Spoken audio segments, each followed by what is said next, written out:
Hello, welcome from central London. We're just a stone's throw away from the Houses of Parliament in Westminster. We're here in Central Hall for this Intelligence Squared debate on the Catholic Church is a force for good in the world. Well, that's a subject that's going to generate a lot of heat, I think, and some light too, I hope. I'm delighted to be chair of this debate. We have a panel which includes some of the most provocative, intelligent and stimulating commentators and practitioners on the subject. Arguing for the motion, the Archbishop of Abuja in Nigeria, John Onaiyekan, the British Conservative MP, Anne Widdecombe. Arguing against the motion, the actor, broadcaster and author, Stephen Fry, and the journalist and commentator, Christopher Hitchens. Well, our first speaker is John Onaiyekan, His Grace, the Archbishop of Abuja, the capital of Nigeria. And His Grace is one of Africa's best known, most respected commentators of the Church, the Catholic Church. He was appointed Archbishop by John Paul II in 1994. He's also president of the Christian Association in Nigeria. Archbishop, please make your way to the podium. I'm going to give you this little sound to warn you that you have about 2 minutes left before your allotted time is over. So please make your way to the podium. Speak at the microphone.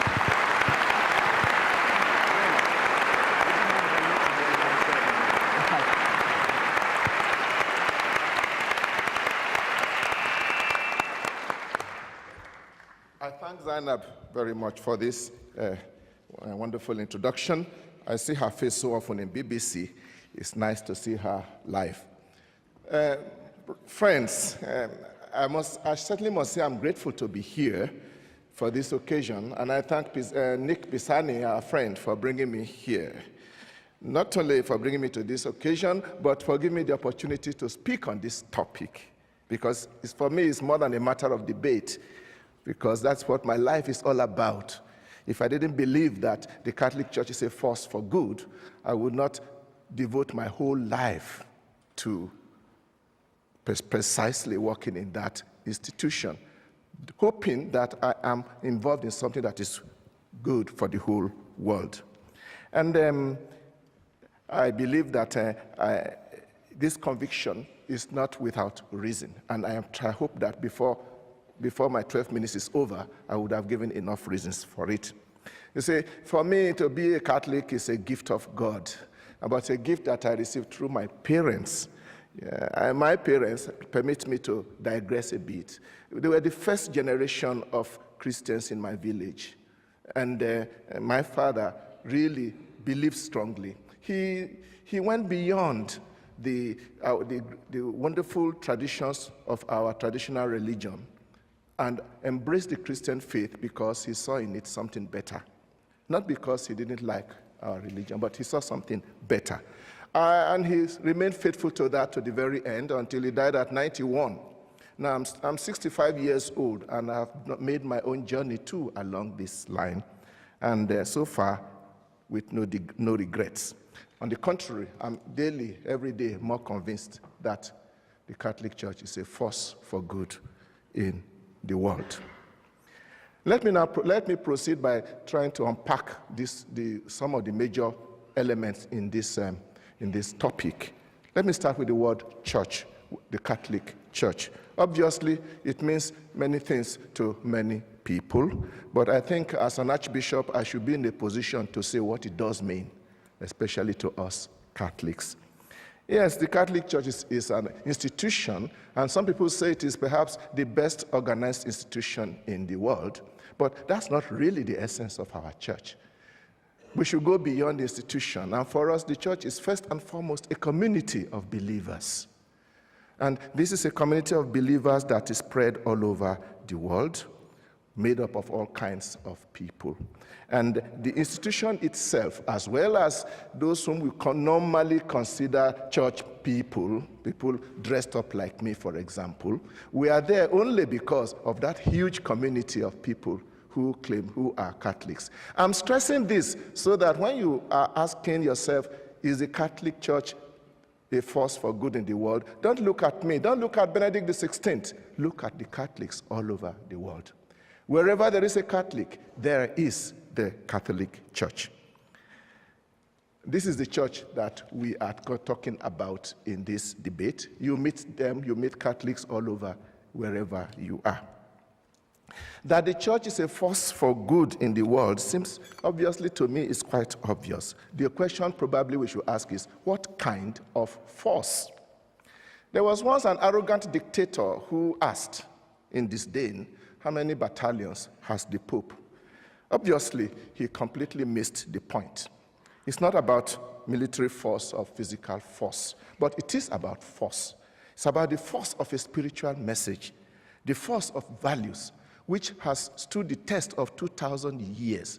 And not only 2,000 years in time, but has spread its message all over the world among different kinds of people, different races. And it is a force that is made up also of the spiritual and the moral values that the faith carries with it. We know we are not the only ones with those values, and especially we share it with other Christians, and we even share it with others who believe in certain strict values about life. And we believe the world is a better place the more there are values that guides activities. The church is a force for good in what it teaches.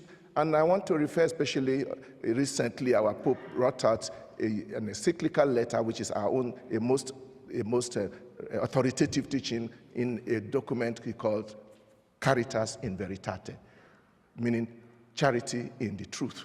And there he not only analyzed the problems of injustice in our world, but actually came out with very interesting guidelines to assist the world to come out of its present confusion, if they would only listen. We must also not forget the sheer weight of the number of Catholics. I have checked the statistics, and we are told that now we have about 1.2 billion Catholics all over the world, out of a population of 6.6 billion, 17.3%. And these are young, these are made up of all categories of people, young and old, women and men, peasant farmers and high-tech professionals, simple citizens, and even heads of states and world leaders. This is the great army that is a great force for good in the world. And whatever they are doing, we consider it as being done largely also as a result of the spirit that guides them. Let's come further to a more concrete area of the kind of things that the Catholic Church does all over the world, the network of initiatives that the Church is engaged in, especially in the area of social welfare and development, which people like me, from where I come from, am constantly in touch with what the Church is doing. Independent statistics have shown that the Catholic Church is doing far more than its numbers and its population would probably suggest. The action of the church is most significant in communities that are reduced to poverty and misery by human neglect and sometimes by hostile environments, whether it be schools, or hospitals, clinics, refugee camps, HIV and AIDS, in all these areas. If you go to those places, in those circumstances, and ask them, they will tell you that the Catholic Church is a force for good for them and a force for good for the world. Talking of statistics, I spoke recently with the Director General of UNAIDS, which is the United Nations Agency for HIV and AIDS, and he said that 26% of the health institutions in the world directly involved with the treatment of HIV and AIDS are run by the Catholic Church.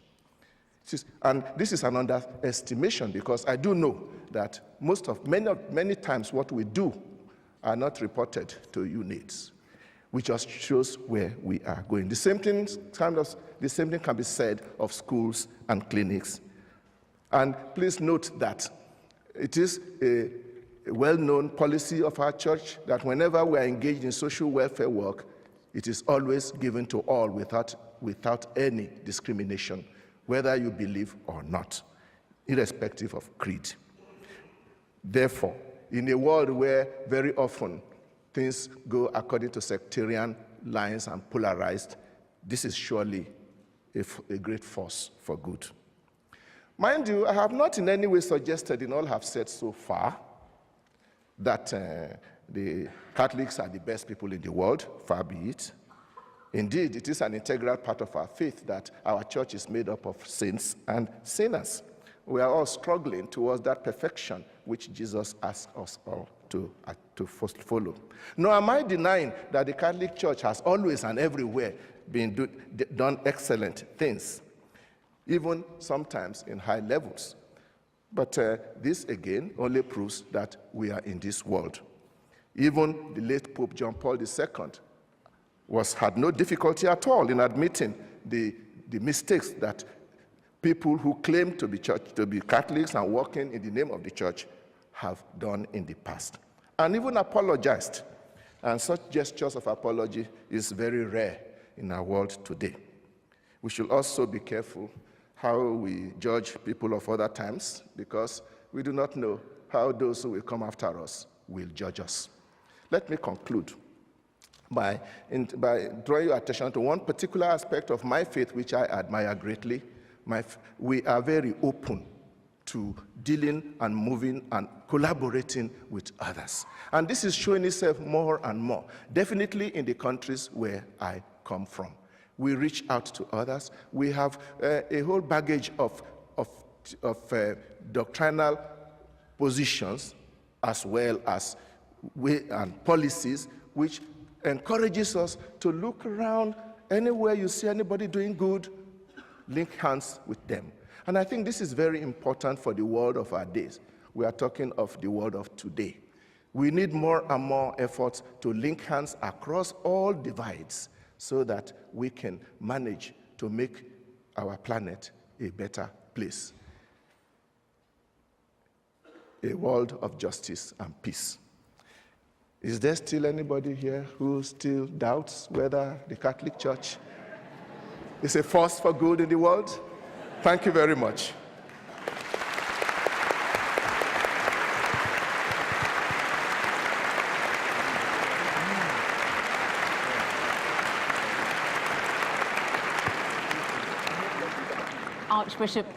Archbishop, thank you. And you were admirable in your timing. I didn't have to do this at all to tell you that you were coming to the end of your time. Our next speaker is Christopher Hitchens. He's arguing against the motion. Christopher Hitchens is British by origin, but he has spent most of his working life in the United States. He is a writer, journalist, and commentator, particularly well known for his trenchant and views and very original thinking. He works on Vanity Fair magazine, where he memorably wrote a less than complimentary profile, I would have to say, Christopher, of the late Mother Teresa.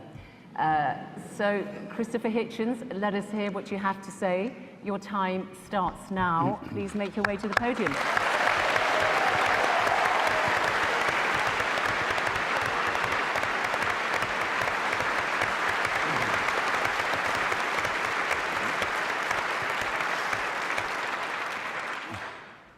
Well, Your Grace, ladies and gentlemen, brothers and sisters, and Zainab, who did something that I almost never have had experienced before, paid a compliment to my shirt before we came on tonight, which I was able to return by pointing to hers, which you're feasting your eyes on now, and saying, I once saw Norman St. John Stevas, now Lord Stevas of Fawley, wearing a shirt just like that on the television.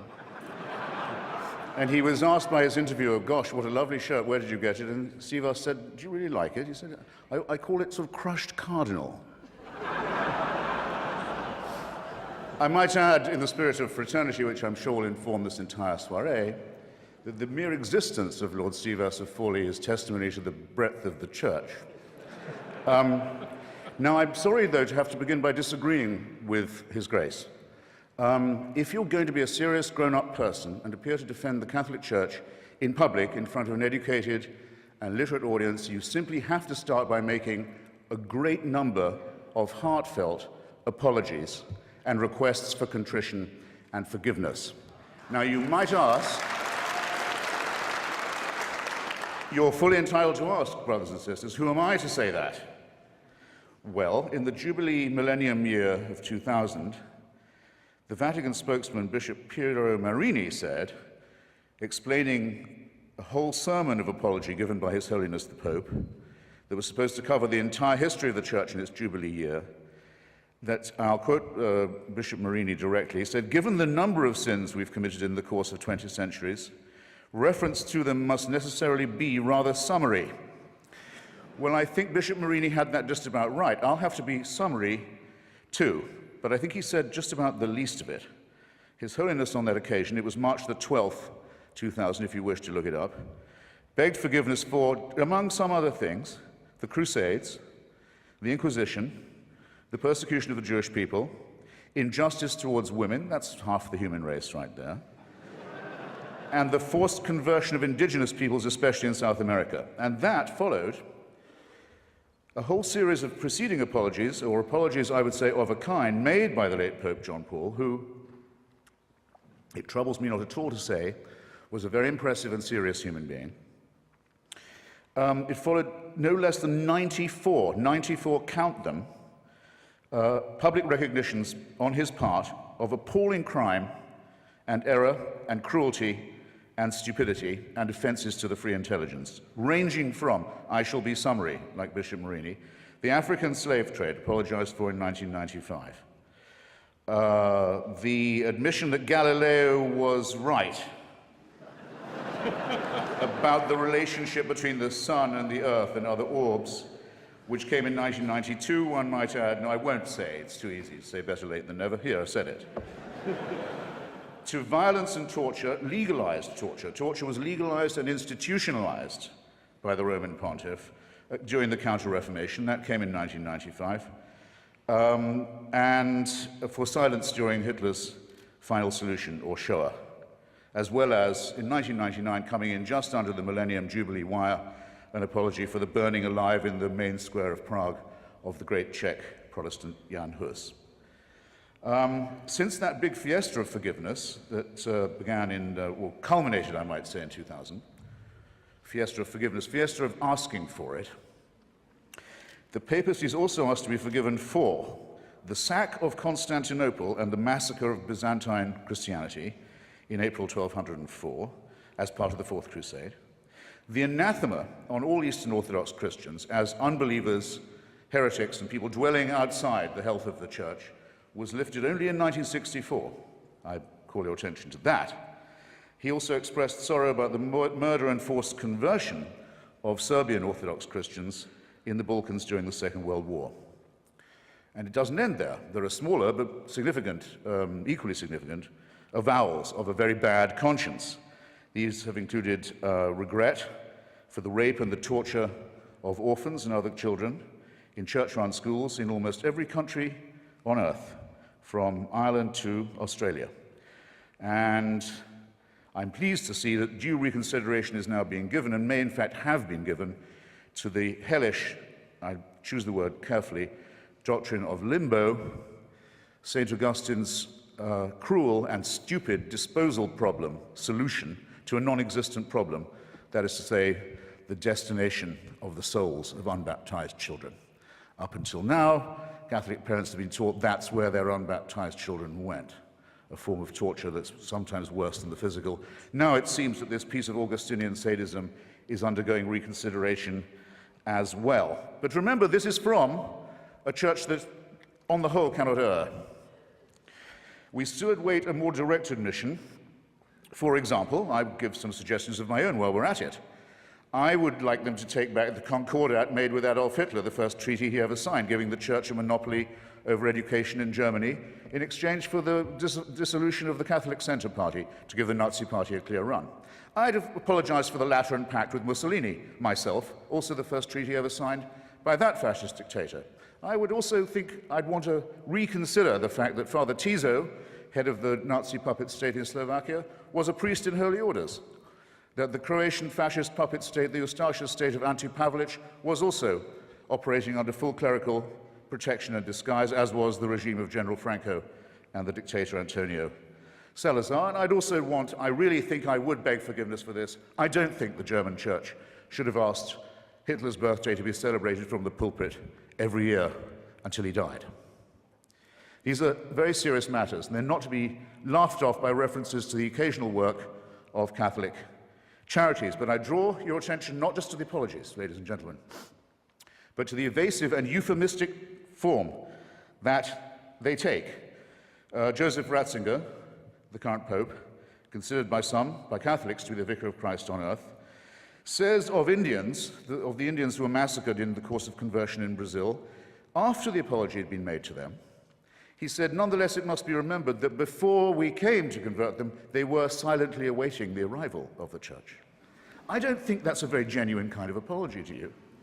In his comment, one of the few he's made on the institutionalization of rape and torture and maltreatment of children in Catholic institutions, he has said, it's a very severe crisis which involves us, he said, in the following: in the need for applying to these victims the most loving pastoral care. Well, I'm sorry, they've already had that. And to say that this is the responsibility laid upon you by the horrific admission that you've already had to make is not accepting responsibility in any adult sense.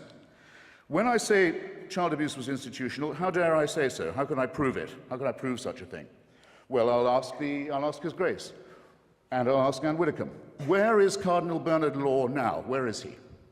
Where is the Cardinal Archbishop of Boston, whose resignation was indignantly demanded, finally, by 50 members of the Church and by the whole laity of Massachusetts, who also demanded his prosecution for the promotion and protection and covering up and apology for and defense of people whose crimes against children are too revolting to specify. And he's not in the jurisdiction of Massachusetts now, as perhaps you know. He's the Supreme Vicar of the Church of Santa Maria Maggiore in Rome, personally appointed by the Pope to that as well as many other important sinecures. And in 2005, this man, a fugitive from justice and from complicity in the filthiest crime that it's possible for a human being to imagine, was one of those voting in conclave to decide who the next Vicar of Christ on earth will be. I don't know. I think I'd like to hear a bit more shame about this. I think I'd like to see a bit more confrontation with the reality of the business. Now, this is a serious question, as I've said.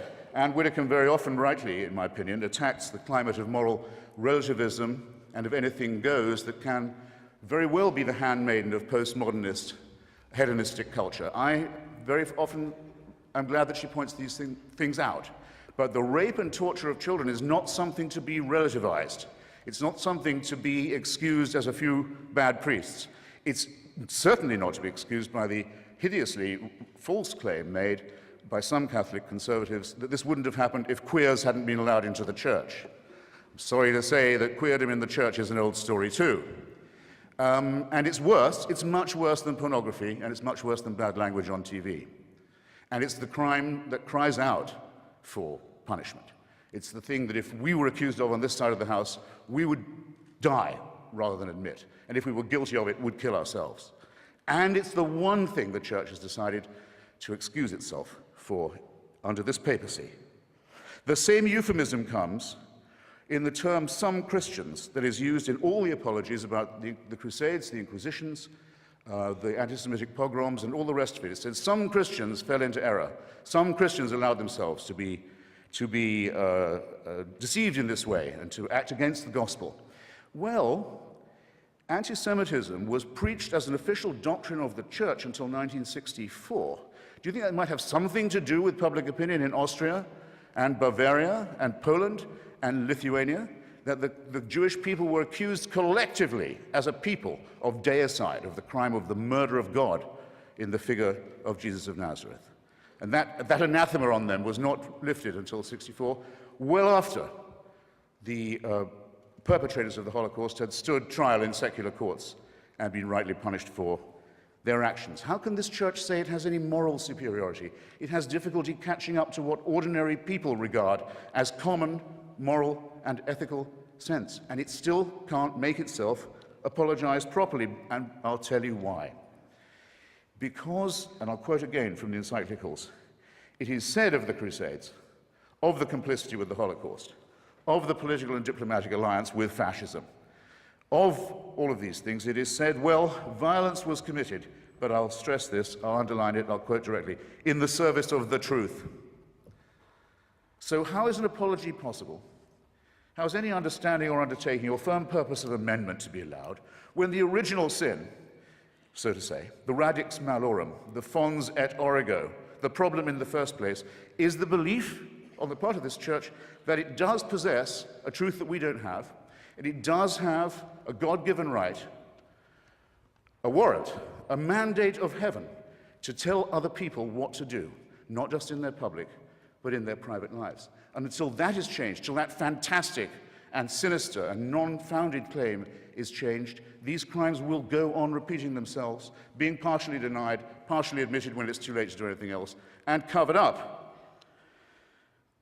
Behind all these crimes and miseries is the denial of what we on this side of the House affirm, which is that the only little candle of hope that our species does possess, our poor, bare, forked, primate, mammalian species, of whom you have two such splendid examples on this side of the House and not bad on the other tonight, is the unfettered intelligence, the method of free inquiry in philosophy and in science, and the refusal to admit that any one person can tell you not to do that. It's the one thing I might say, I think, is, if not sacrosanct or sacred, is, shall we say, essential. And the Church has always stood and still stands against it. Now, in the little time remaining to me, I'll just propose a few more apologies that we might hope to hear in the immediate future. Because there'll come a time when the Church will issue apologies and explanations and half-baked appeals for forgiveness for things it's still doing. The readmission as a bishop of Roger Williamson, a member of Marcel Lefebvre's fanatical, hysterical breakaway sect, so-called Society of St. Pius X. Roger Williamson, found hiding in a reactionary, quasi-fascistic establishment in Argentina, has long been a believer that, I'll put this shortly, that the Holocaust did not occur, but the Jews did kill Christ. In other words, genocide no, deicide yes. He was quite rightly excommunicated some years ago, along with several other members of his ratbag organization. But Joseph Ratzinger's invited him back into the communion because to him, having this man, this liar, this fraud, this racist in the church is more important because it's church unity than the things that he said and done and continues to stand for. Is this not a crying scandal?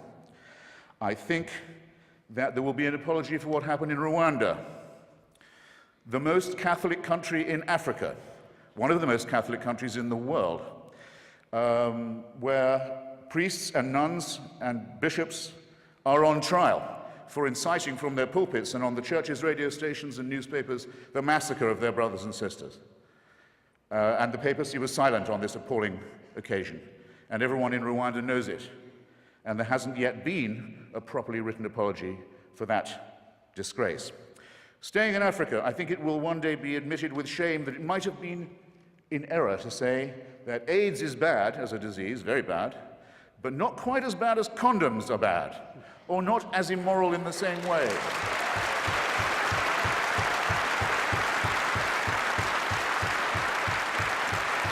I say it in the presence of His grace, and I say it to His face.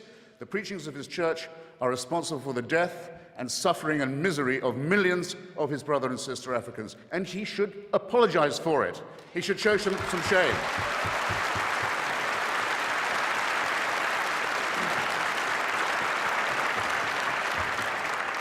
Fourth, for condemning my friend Stephen Fry for his nature, for saying you couldn't be a member of our church, you're born in sin.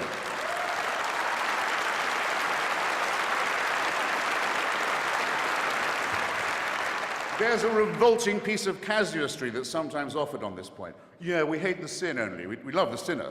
Stephen is, I'm sorry to say, not quite like other girls. It's his nature. Actually, he is like other girls in that he's, when I last checked, absolutely boy mad. He's not being condemned for what he does, he's being condemned for what he is. You're a child made in the image of God. Oh, no, you're not. You're a faggot. And you can't join your church and you can't go to heaven. This is disgraceful. It's inhuman. It's obscene. And it comes from a clutch of hysterical, sinister virgins who've already betrayed their charge in the children of their own church. For shame, for shame. And finally, under this Pope, as if it wasn't bad enough to try and restore the Latin Mass to gratify the mad fascistic followers of Archbishop Lefebvre, but to begin again to offer remission of sin, as Bishop Ratzinger, the Pope, I'll call him the Pope for heaven's sake, wants to do. If you come to a Catholic youth festival in Sydney, Australia, where I just was, you'll get a certain remission from purgatory or hell. It may be temporary. If you come a lot and you give a lot, you'll get possibly permanent remission from the eternal punishment that they don't know any more about than you and I do. This is the sale of indulgences blatantly, openly. It's the same temptation that was offered to those who set off on that Fourth Crusade that's just been apologized for, and killed all the Jews of Europe on their way, sacked Byzantine Christianity when they got to Constantinople, and then went on to massacre the Arabs and Muslims. They were offered paradise if they died committing these terrible crimes against humanity. But if you see what I mean, therefore, the stimulus to crime, the impetus to crime, the belief in certainty, the belief that a divine warrant entitles you to do whatever you like, is the sin that must be cancelled, that must be annealed, that must somehow be apologized for.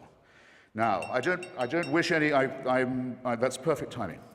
I don't wish any ill on any fellow primate or mammal of mine, even if this primate or mammal claims to be a primate in possession of a secret that's denied to me. I can forgive even that because I live in a country where their reign doesn't run, their writ doesn't apply, and they can't burn me and silence me and censor me any more than they can tell my wife that she can't use contraception, or any more than they can really tell Stephen that he's a beast. So I don't at all look forward to the death of Joseph Ratzinger. I don't. Or any other pope, not really. Except for one tiny reason which I ought to confess and share with you. When he dies, there's quite a long interval till the conclave can meet, maybe Cardinal Law will still be on it, to pick another pope. Sometimes it goes on for months till they get the white smoke. And for that whole time, that whole interval, it's a delicious, lucid interlude, there isn't anyone on earth who claims to be infallible. Isn't that nice? All I want to propose in closing is this, that if the human species is to rise to the full height that's demanded by its dignity and by its intelligence, we must all of us move to a state of affairs where that condition is permanent. And I think we should get on with it. Okay, thank you for having me.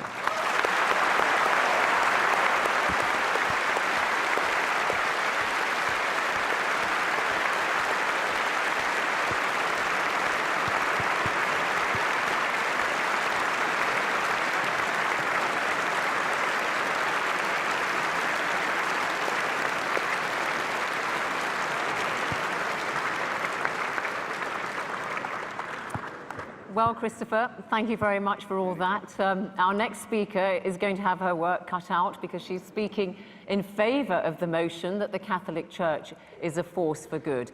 The Conservative MP and former government minister, Anne Widdecombe, she's as well known for her religious views as for her politics. If you recall, she left the Church of England in 1992 in a blaze of publicity when it allowed the ordination of women priests. The following year, she converted to Catholicism and has become one of the most vocal and staunchest defenders of the Catholic Church since then. Anne Widdecombe, the floor is yours. Thank you.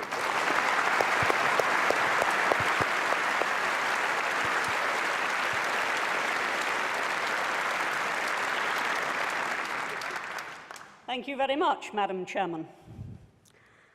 If apologies are due tonight, they are due from Christopher Hitchens. who has just run through one of the longest series of misrepresentations of the Catholic Church that I have heard in a long time. It really is, I think, quite telling that in coping with a motion which says the Catholic Church is a force for good in the world, he has to go back to the Crusades in order to try and disprove it. Or, if that's slightly too far back, the sack of Constantinople. He can't actually look at the force that the Catholic Church is in the world today, but I do nevertheless want to join him on his ground, though not sharing any of his conclusions, and just look at some of the things which he has stated. He has said, and actually, you know, no pope pronouncing ex cathedra could ever sound more convinced of truth than when Christopher Hitchens utters something incredibly questionable. But he has said, with that certainty which characterizes his utterances, that the Catholic Church has had a history of anti-Semitism. Let us just look at the record of the Catholic Church.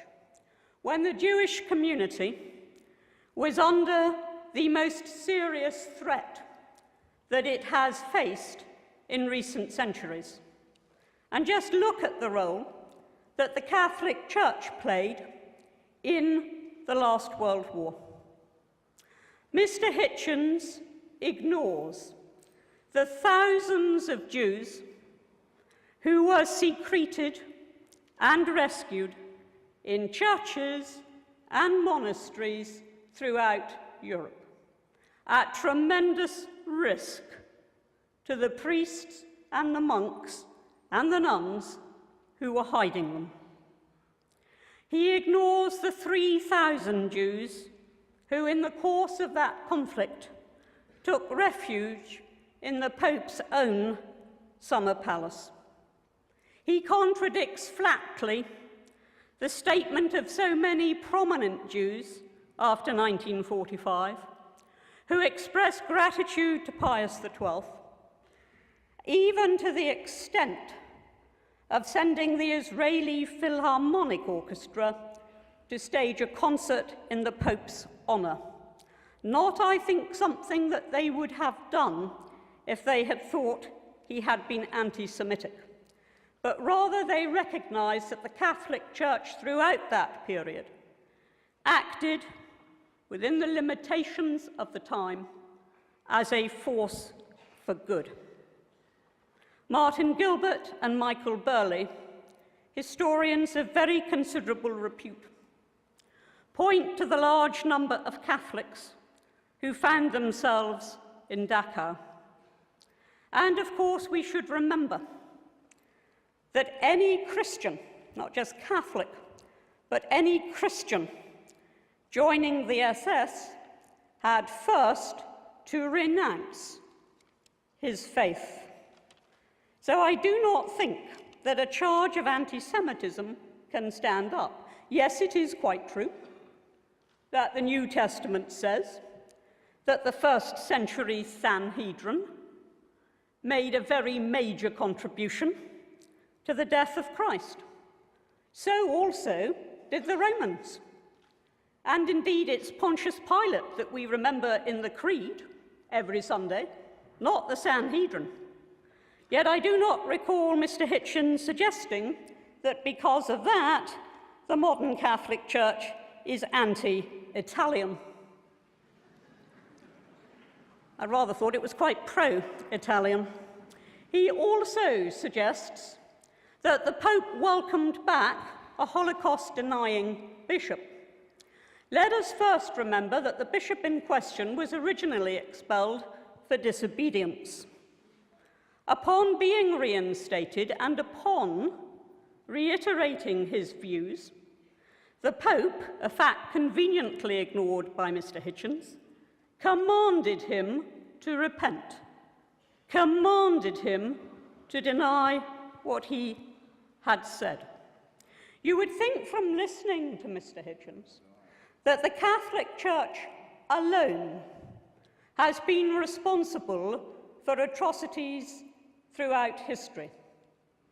If you are going to judge the Catholic Church at any given stage in history, then you have to judge it against the standards that were prevailing at the time. And condemning the Inquisition, which was a horrible thing, condemning the Inquisition in isolation from condemning just about the whole, in fact the whole, of European society, which at that time rejoiced in punishment and torture as a means of dealing with criminality and with treason and with wrongdoing. To try and divorce the Catholic Church from that and say that it was uniquely guilty under the Inquisition is simply trying to look back at centuries gone past and apply a standard that nobody applied at the time. And coming nearer to our day, of course, Christopher Hitchens is right, and who could possibly dispute with him, that the abuse of children, of innocent children, is one, in fact, it is the worst offence that anybody can commit. Of that, no doubt. But again, he seems to think that the Catholic Church should have had some unique insight, which demonstrably was lacking in society as a whole, and I'll give examples, at the time. Let's remember that in the 1970s, not the Crusades, not the sack of Constantinople, but in the 1970s, the National Council for Civil Liberties in this country allowed the paedophile information exchange to affiliate to it. And the National Council for Civil Liberties had extremely respectable people at its head, including Harriet Harman and Patricia Hewitt. Would anybody seriously say that they condone child abuse? They were acting in the ignorance of the time. Magistrates at that time, magistrates, some didn't even get before judges sometimes, magistrates were awarding a few months in prison for that heinous crime. I myself, in the 1980s, trained as a Samaritan. One of the things we were taught was how to handle it when we got callers about child abuse. We were not taught then, because they didn't know, that actually there was no way that somebody who abused would simply stop. And it was only in the mid-1990s, and don't I know it because I was in the Home Office at the time, that we actually introduced in this country a register of sex offenders. Do not expect the Catholic Church somehow, when that was the state of knowledge at the time, to have acted in a unique and completely different way. In retrospect, yes, of course. In retrospect, yup. In retrospect, it should have done. So should the magistrates. So should the Samaritans. So should the National Council of Civil Liberties. But when we ask whether the Catholic Church is a force for good, let's just try to imagine a world today without, for example, the billions of pounds that are poured into overseas aid by the Catholic Church, contributing year on year more than any single nation.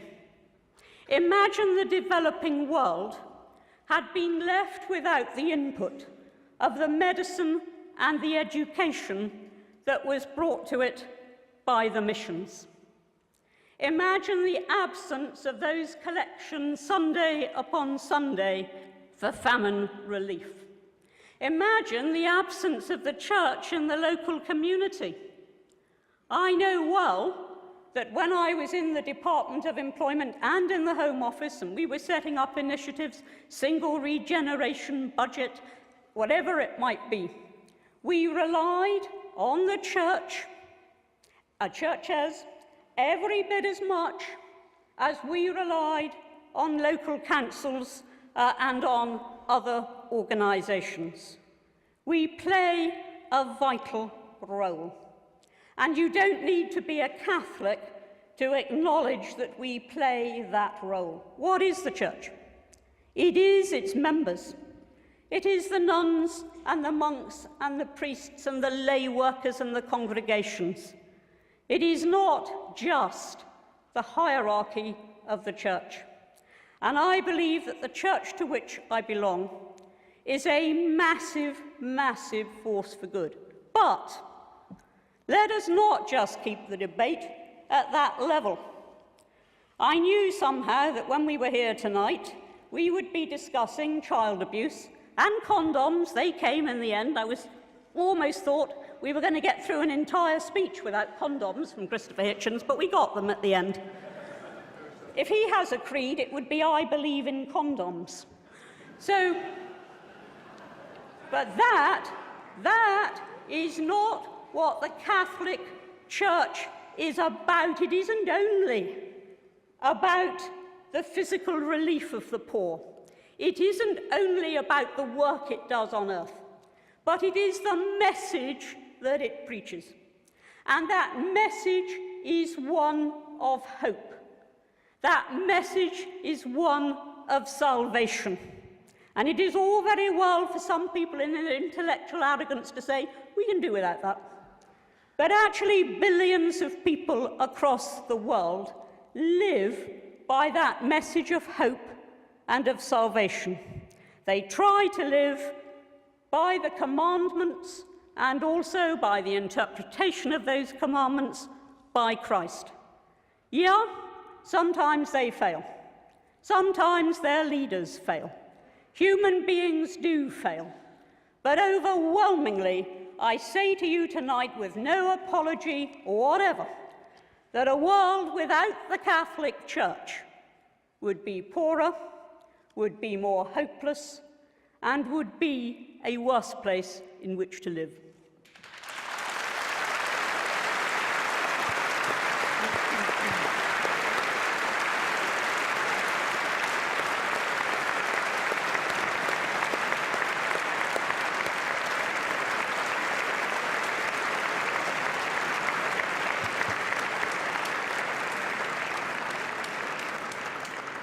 Well, thank you very much indeed, Anne Widdicombe. And our final speaker is against the motion that the Catholic Church is a force for good in the world. He's the actor, broadcaster and author, Stephen Fry, a bit of an all-rounder really. Stephen can turn his hand to many things, very popular with his legions of fans. Stephen, let's hear your views, see how well you do in the popularity stakes with people in the Vatican.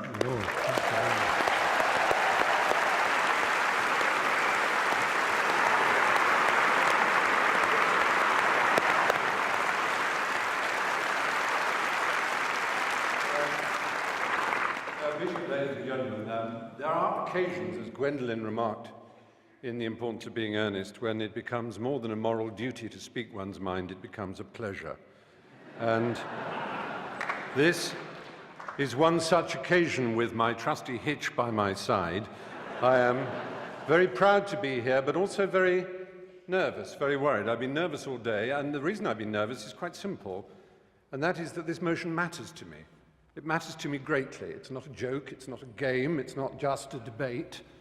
I genuinely believe that the Catholic Church is not, to put it at its mildest, a force for good in the world. And therefore it is important for me to try and marshal my facts as well I can to explain why I think that. But I want first of all to say that I have no quarrel, no argument, and I wish to express no contempt for individual devout and pious members of that church. They are welcome to their sacraments, they're welcome to their reliquaries and to their Blessed Virgin Mary. They're welcome to their faith, to the importance they place in it, to the comfort and the joy that they receive from it. All of that is absolutely fine by me. It would be impertinent and wrong of me to express any antagonism towards any individual who wishes to find salvation in whatever form they wish to express it. That, to me, is sacrosanct as much as any article of faith is sacrosanct to anyone of any church or any faith in the world. It's very important. It's also very important to me, as it happens, that I have my own beliefs. They are a belief in the Enlightenment. They are a belief in the eternal adventure of trying to discover moral truth in the world. Discover. It's a terribly important word to which we might return. It's a fight, it's an empirical fight. It's one that was begun in the middle of the last millennium. It's given the name the Enlightenment. And there is nothing, sadly, that the Catholic Church and its hierarchs likes to do more than to attack the Enlightenment. It did so at the time. Reference was made to Galileo and the fact that he was tortured for trying to explain the Copernican theory of the universe. That's history. History, as Miss Widdicombe has reminded us, is irrelevant. It's not important. All that matters now is that billions of pounds go out of this extraordinary institution to relieve the poor around the world and make the world a better place. History is of no importance whatsoever. Well, I beg to differ.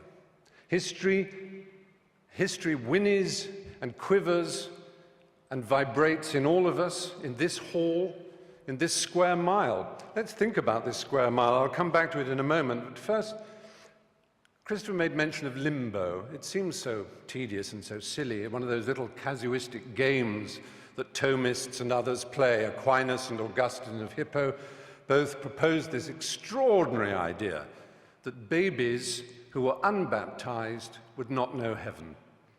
They also proposed the idea of purgatory, which doesn't exist in the Bible. There's absolutely no evidence for it. However, what an extraordinary, brilliant coup to imagine such a thing as purgatory, that a soul needs to be prayed for in order to go to heaven, in order to turn left when he enters the aeroplane of heaven and get a first-class seat. That he needs to be prayed for, and for many hundreds, indeed over 1,000 years, you'll be amazed what generous terms those prayers came at. Sometimes as little or as 2/3 of a year's salary could ensure that a dead loved one would go to heaven. And money could ensure that your baby, your dead child, your dead uncle, your dead mother could go to heaven.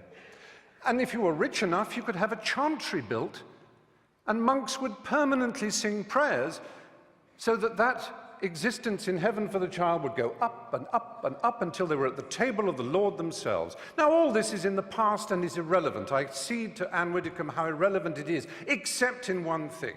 This church is founded on the principle of intercession. Only through the apostolic succession, only through the laying on of hands from this Galilean carpenter, whom we can all admire, only from the laying on of hands to his apostles, to St. Peter, to the other bishops, all the way down to everyone consecrated in this room. Anyone ordained here will know they have this extraordinary power to change the molecules of wine into blood, literally, to change the molecules of paste bread into flesh, literally, and to forgive the sins of the peasants and the poor whom they routinely exploit around the planet. Only this church has this extraordinary principle that it is through these male priests, and only male priests, that this is given. It is a doctrinal fact. It is more than a doctrinal fact, it is a dogma. Extra ecclesiam nulla salus. Outside the church, there is no salvation. That is a dogma of the church that has been used to excuse all the missionary zeal, all the rape and torture of the Aztecs and the Incas, all the horrors of South America and Africa and the Philippines and the rest of the world, to which other churches and other cultures have also their guilt to admit. It's not unique to the Catholic Church, and I never said it was, and the motion doesn't say it was, or at least the opposition of the motion does not arrogate to the Catholic Church uniquely this sin. However, the particular nature of the exploitation of the poor, the vulnerable, and the young. If I were to talk to a priest now, believe me, that priest would be the most worldly, charming, self-deprecating, snobbish in a Ronald Knox, Alfred Gilby sort of way. He would be lovely. He would smoke. Gosh, how daring.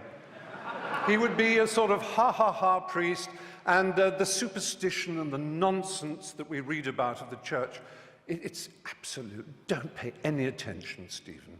Just join Farm Street or the Brompton Oratory and have a marvelous time as a Catholic, and everything is lovely and splendid. But be poor and ignorant, and my goodness me, every single detail of damnation and original sin and of any possibility of your complaining or asking to think for yourself. I said, let's think of this square mile. Just imagine in this square mile how many people were burned for reading the Bible in English. And one of the principal burners and torturers of those who tried to read the Bible in English here in London was Thomas More. You may know if you've read the novel Wolf Hall, which won the Man Booker Prize just the other day. Now, that's a long time ago. It's not relevant, except that it was only last century that Thomas More was made a saint, and it was only in the year 2000 that the last pope, the Pole, he made Thomas More the patron saint of politicians. This is a man who put people on the rack for daring to own a Bible in English. He tortured them for owning a Bible in their own language. The idea that the Catholic Church exists to disseminate the word of the Lord is nonsense. It is the only owner of the truth for the billions that it likes to boast about, because those billions are uneducated and poor, as again it likes to boast about. But they are the ones it can tell and bully and domineer. And then we come to children. Well, it's all very well to say the world didn't know better. The world had no knowledge of how dangerous a crime child abuse was. I want to read you some of the words of Ratzinger, the current Pope.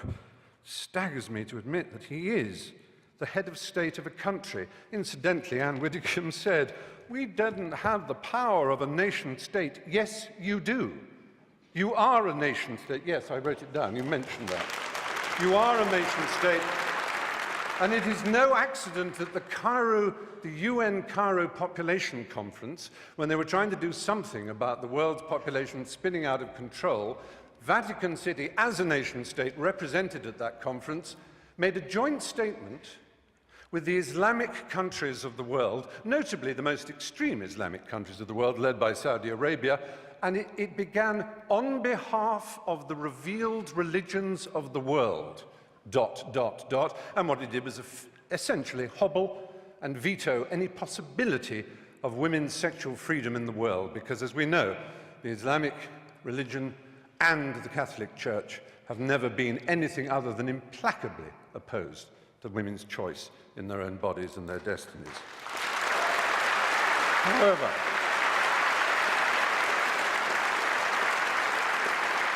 so Ratzinger in 2003 he was prefect, I'm not making this up, he was prefect of the Congregation of the Doctrine of the Faith. And it was his job to deal with the child abuse scandal that was brewing.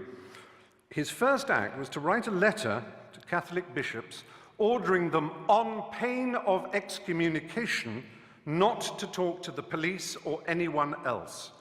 Investigations should be handled, he wrote, and I'm quoting that letter, in the most secretive way, restrained by perpetual silence.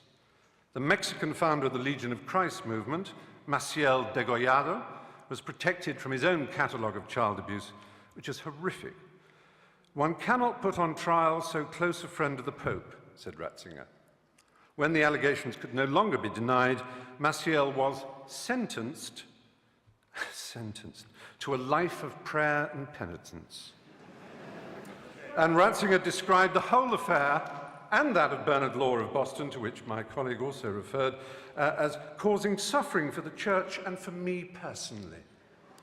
He also said the answer would be to stop homosexuals from being allowed into the Church.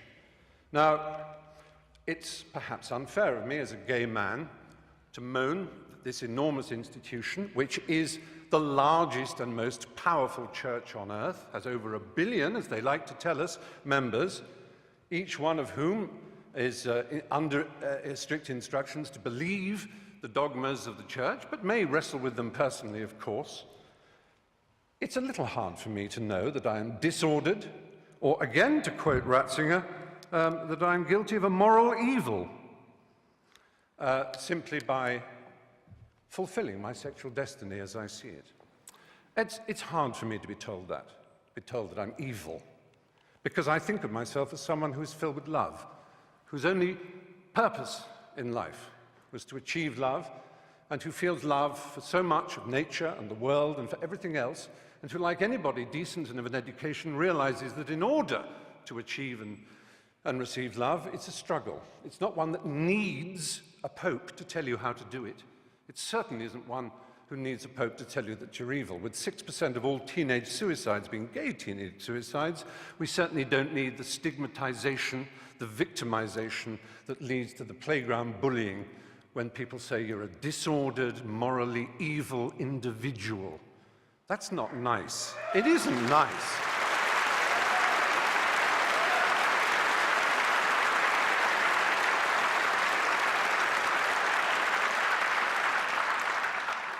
The kind of cruelty in Catholic education, the kind of let's not call it child abuse, it was child rape.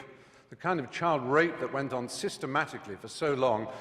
Let's imagine that we can overlook this and say it is nothing whatever to do with the structure and nature of the Catholic Church and the twisted, neurotic, and hysterical way that its leaders are chosen. The celibacy, the nuns, the monks, the priesthood. This is not natural and normal, ladies and gentlemen, in 2009. It really isn't.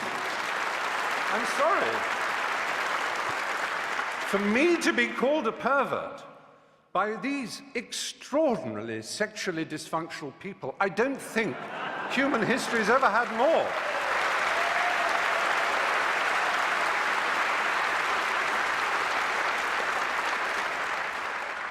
I have to say, this is not a problem that necessarily is permanent. I like to believe that in 10 years' time I could come back and argue the opposite. Even though I've talked about the history and the structural problems of this benighted institution, and the cruelty and the unpleasantness it has caused around the world, I have yet to approach one of the subjects dearest to my heart. I've made 3 documentary films on the subject of AIDS in Africa. My particular love is the country of Uganda. It's one of the countries I love most in the world. Been there many times. I've interviewed Yoweri Museveni and his wife Janet before, unfortunately, she suddenly saw God. There was a period when Uganda had the worst incidence of HIV/AIDS in the world. I went to Rakai, the village where it was first spotted. But through an amazing initiative called ABC, abstinence, be faithful, correct use of condoms, those 3. I'm not denying that abstinence is a very good way of not getting AIDS. It really is. It works. So does being faithful. But so do condoms. And do not deny it. And this Pope, not satisfied with saying condoms are against our religion, please consider first, abstinence, second, being faithful to your partner. He spreads the lie that condoms actually increase the incidence of AIDS. He actually makes sure that aid is conditional on saying no to condoms. I have been to, there's a hospital in Bwindi in the west of Uganda where I do quite a lot of work. It is unbelievable, the pain and suffering you see. Now, yes, it is true, abstinence will stop it. It's the strange thing about this church. It is obsessed with sex. Absolutely obsessed. Now, they will say, we with our permissive society and our rude jokes are obsessed. No, we have a healthy attitude. We like it, it's fun, it's jolly, because it's a primary impulse. It can be dangerous and dark and difficult. It's a bit like food in that respect, only even more exciting. The only people who are obsessed with food are anorexics and the morbidly obese. And that, in erotic terms, is the Catholic Church in a nutshell.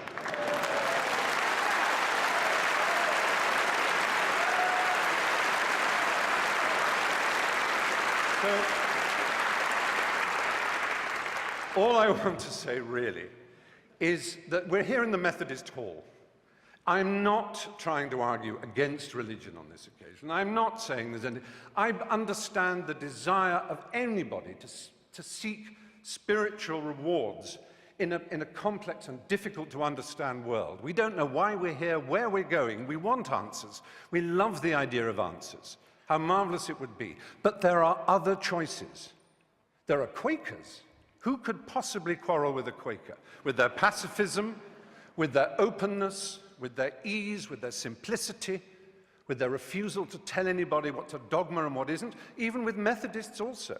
I'm not saying Protestantism is the answer against Catholicism. I am merely saying there are all kinds of ways we can search for the truth. You do not need this imperial panoply of marble and gold.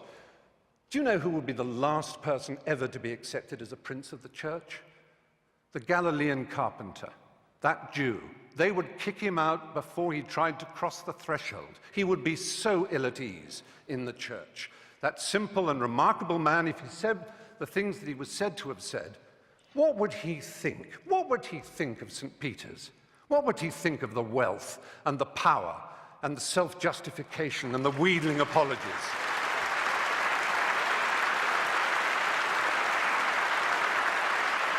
What would he think of a man who calls himself the father, a celibate who dared to lecture people on what family values are? What would he think of any of that? He would be horrified. But there is a solution. There is an answer. There is redemption available for all of us and any one of us. And for the Catholic Church, funnily enough, I think it's a novel by Morris West. The Pope could decide that all this power, all this wealth, this hierarchy of princes and bishops and archbishops and priests and monks and nuns could be sent out in the world with money and art treasures to put them back in the countries that they once raped and violated, whose original systems of animism and belief and simplicity they told would take them straight to hell. They could give that money away and they could concentrate on the apparent essence of their belief. And then I would stand here and say the Catholic Church may well be a force for good in the world. But until that day, it is not. Thank you.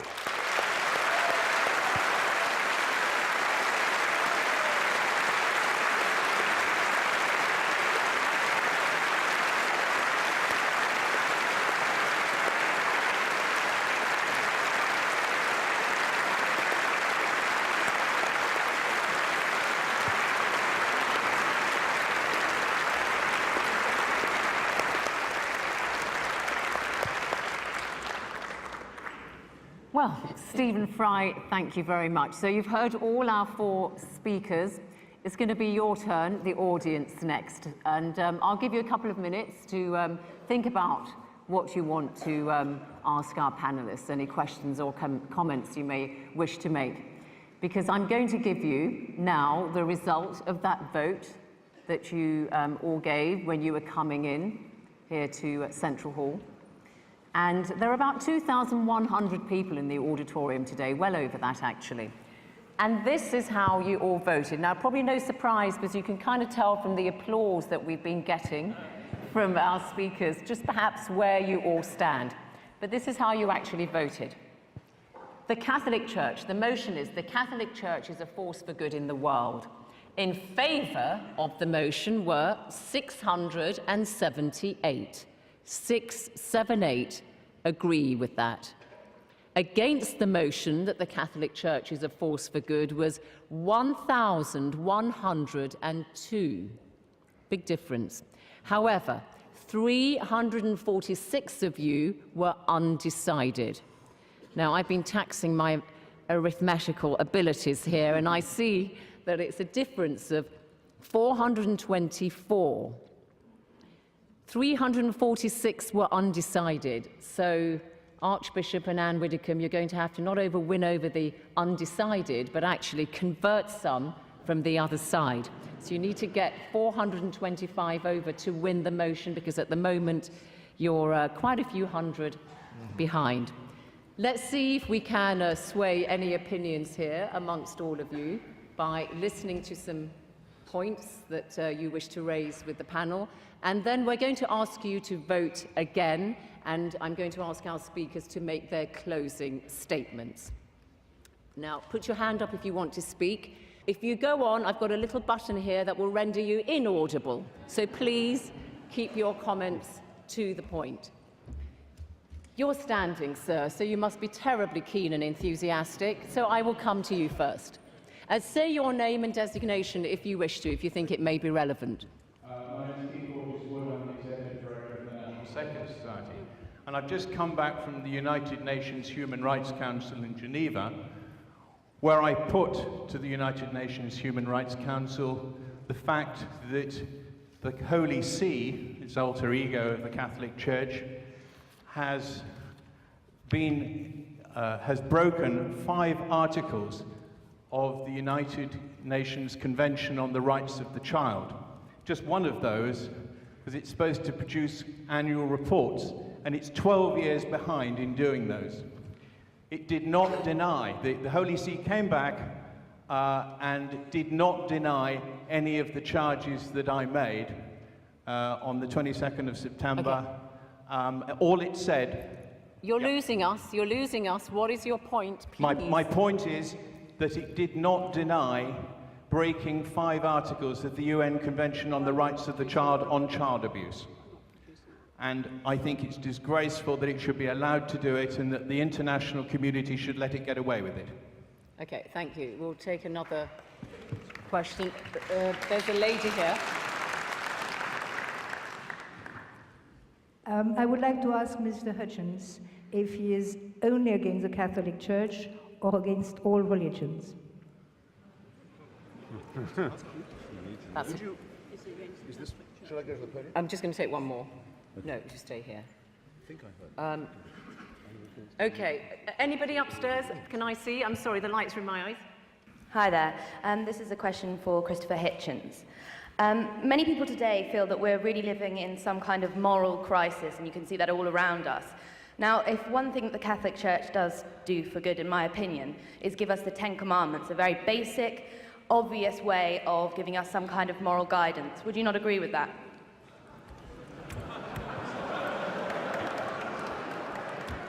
Okay, well, let's just get a response here from our panel. So, 10 Commandments, Christopher Hitchens, that question was directed to you. I don't think the Catholic Church has a monopoly on the 10 Commandments, but nevertheless, is this on? It is on, just stay. Am I audible? Yeah.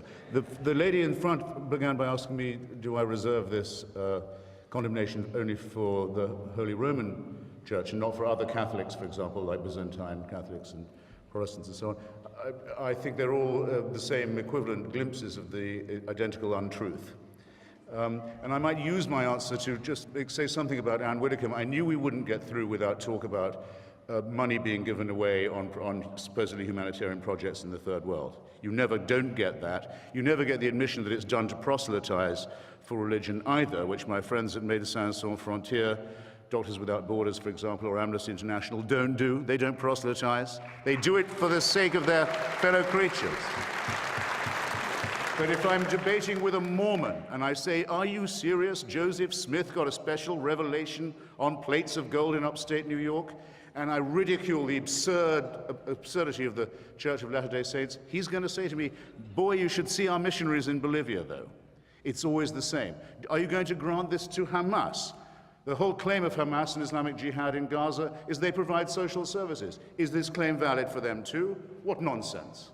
No.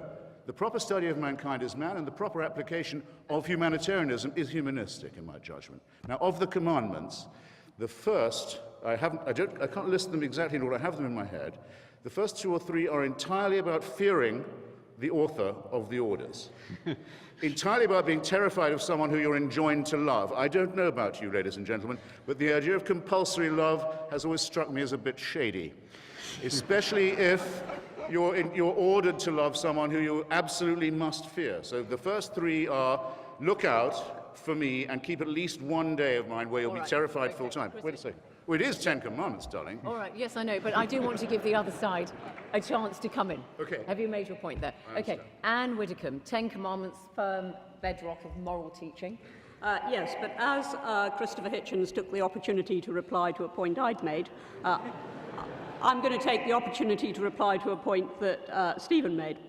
which is very simply this. He says the church is obsessed with sex. No, its critics are obsessed with sex. There's no sex in the creed. There's no sex in the Lord's Prayer. There's no sex in the liturgy. But when critics start on the Catholic Church, all they can talk about is sex, but of sex more later. If we can come to the Ten Commandments, I would have thought it quite obvious that the Ten Commandments set out a blueprint for a moral and successful society. Let us just look at some of them. Honour thy father and thy mother. Think of today's disrespect. Thou shalt not steal, thou shalt not kill, thou shalt not commit adultery, and thou shalt not covet. Tell that to the bankers with their bonuses. I actually think that if you look at the moral precepts of the Ten Commandments, they're as relevant now as they were then. Okay. Archbishop, do you want to come in briefly on this? And that point about the rights of the child, I mean, that's something that's come up quite a bit. Well, first of all, the United Nations conventions that he's talking about, they need to be well understood. And it is a fact that there is not a unanimity even in the interpretation of the content and the meaning of many of those conventions is referring to. I am not particularly personally conversant with the issues he is raising, the 5 accusations that he has laid against the Holy See, but I'm sure that the permanent observer of the Holy See in Geneva would have given adequate answer to his question. As for defense of children, taking care of children, I think we don't have to go to the United Nations to learn about that. Oh, by the way, the 10 Commandments are in the Bible, but my father knew it before he became a Christian. All African religions recognized those basic norms of morality. Everybody knows that. All right. Let's take some more questions from the floor. Okay. Don't need the Bible for that. Chap there. Hi. This is a very simple question for Anne Widdecombe. You might think it may be a naive question. If so, I'd be very happy to be educated. Why is it wrong for a woman to become a priest, but perfectly acceptable for a woman such as yourself to become an MP? Okay, thanks. We'll come to that in a moment. I think we're going to go not a priest. just here next. Yeah. Hello. It's a query for Anne and the Archbishop. Anne raised a point regarding the billions that are poured into Africa for famine relief, aid and things like that. She also mentioned the billions that are raised in collections. What is the point there? Are you trying to say that the billions that are poured into Africa are raised by collections? Because we don't seem to see any dissolution of the wealth that is sat in the Vatican and in the palaces of the Vatican. And coupled with that, I respect your faith, I respect the message you give, but why, to pass that message on, do you need the finery that you wear? Do you need the palace of the Vatican? Okay. Point made. I think we're going to go here. Yeah. Hello. My name is Matthew Hamden, and I've got a brief question for the Archbishop. Sorry, can you hear me? No. Now we can. Start again. Oh, thank goodness. Archbishop, of which current Roman Catholic policy are you most ashamed? Current Catholic policy are you most ashamed of? I'll repeat it. Okay, let's stick with the Archbishop on that. So, Archbishop, which current Catholic policy, this question is, are you most ashamed of? I don't know whether you're serious in that question or you just want to provoke, because if all our Catholic policies are not just dreamt overnight by the Pope or anybody. If it is a Catholic policy, it is reasonable, it is based on our traditions and scriptures, and there's none about which I'm ashamed, if that is the answer to your question. Okay, and the other question about I think the Vatican is worth something like, is it $2.5 billion it has, and it invests it all over the place and so on. Do you need all that money? Was that question up there, all the finery and all the rest of it? I was trying to listen, I couldn't quite get. His question was, you talked about the billions in aid that goes to Africa, dispensed by Catholic organisations one way or another, but what about the wealth of the Vatican itself? Do you need all that money? If it means that they should carry St. Peter's Basilica to Africa, that's not the answer. And I don't know what billions of that he says the Vatican has. The billions of this world, I think, are not in the Vatican. We know where they are, and they are not coming to Africa. On the contrary, Africa has been sucked dry by those people, those multinationals. They are the ones who should be bringing our money back to us. I think we are targeting the wrong place. I come from Africa, and the funds that come from church agencies for us are very important. We know that normally in most of those countries, we should not even be looking up to people to help us. We should be helping ourselves, and we are working towards that. And one specific question to you. Why not women priests in the Catholic Church? Well, no, the specific question was, why is it not all right for a woman to be a priest, but it is for a woman to be an MP? That was the specific question. All right. And I have to say to you, I mean, that really does betray a vast ignorance. A member of Parliament, male or female, does not stand in persona Christi at the point of consecration. The Church is not about careers. The Church is about vocations and about theology. And I do not believe it possible for a woman at the point of consecration. Woman's ministry is different. This is specific to the priesthood, and probably won't be understood by a lot of the people who don't understand the theology of the priesthood. But I don't believe that it is any more possible for a woman to represent Christ at the point of consecration than for a man to be the Virgin Mary. Okay, thanks. Lots of hands up, and I really do want to go around everybody. So panel, if you could keep your responses to the point as much as you can. Up there, please. Question to Anne and the Archbishop. How can the Church possibly sustain and justify taking money from the impoverished in Mexico, in Latin America, in Africa, and at the same time suggesting that you're a force for good? I didn't quite hear that question. Okay, thanks. Well, question to Stephen Fry. I'm a Catholic, but I like you a lot. And then I don't know that the Catholic Church condemns homosexuality as such, only recommends chastity for everybody. And then if I am not married, I should be chaste. Either I am homosexual or heterosexual. And also, as I have read in your books, you should not, or you don't consider that to be celibate for a long period is something so awful or impossible. Okay, all right, thank you. Now, okay, did I say that? Yeah. I missed that first. Hi, question for Anne Widdecombe, actually. You accused Christopher Hitchens of judging the Catholic Church by the standards of the time, but surely the truths in your doctrines are either eternal or they're not.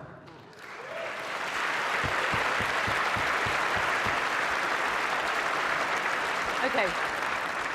I'll just take one more there and then we'll come. Yeah, go on. Hello. My name is Jeremy Drax. I was baptized Church of England and I'm now in the Church of Rome. Of all the speakers here tonight, I endorse 100% what Stephen Fry has said. In our church, we do not reject anyone. The life of Christ was a life of service, a life of sacrifice, and a life of generosity. He did not spend it with the rich, the powerful, those with nice clothes and refinery. He spent it with the down and outs, the poor, the sick, those who were rejected by society. It is a tragic shame that a church that is founded on such fabulous principles has lost its way, in my professional view and personal view, in buildings that are arguably excessive to its requirements, with cardinals and bishops who with Christ's guidance, should be on Yeah. the shop floor serving the people. All right. We've had this. Therefore, why is this church not leading by example and following the life of Christ? All right, thanks. You're reading a statement there. Okay, fine. Stephen Fry. Stephen Fry, the question about the Catholic Church apparently doesn't condemn homosexuality, that question asked. Well, I'm afraid it simply does. It does condemn it, yes. It calls it, the official word is disorder, but it was refined by the current pontiff, Ratzinger, who called it a moral evil.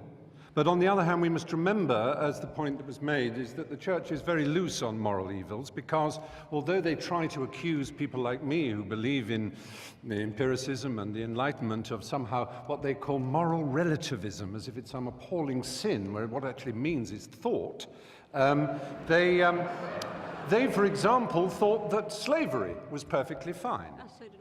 Absolutely okay, and then they didn't.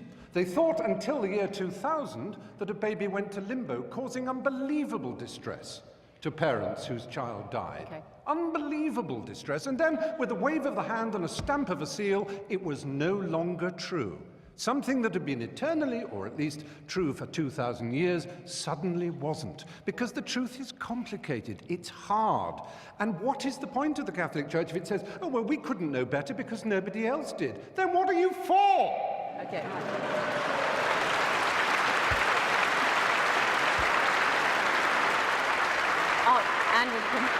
And the question about eternal truth as well, if you could,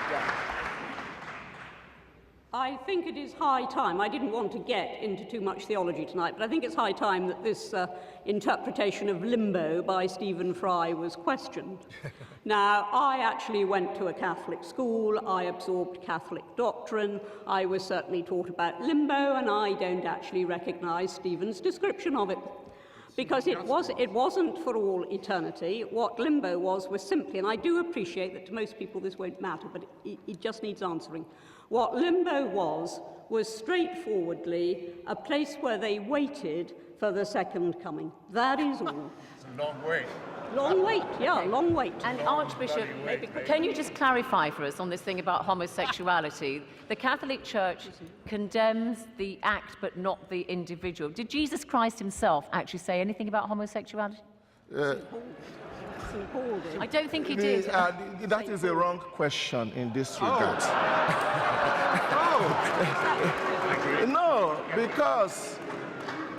because we are not aware about homosexuality, the morality of homosexuality being a matter that drew the attention of Jesus. But Jesus certainly spoke about the Ten Commandments and adultery.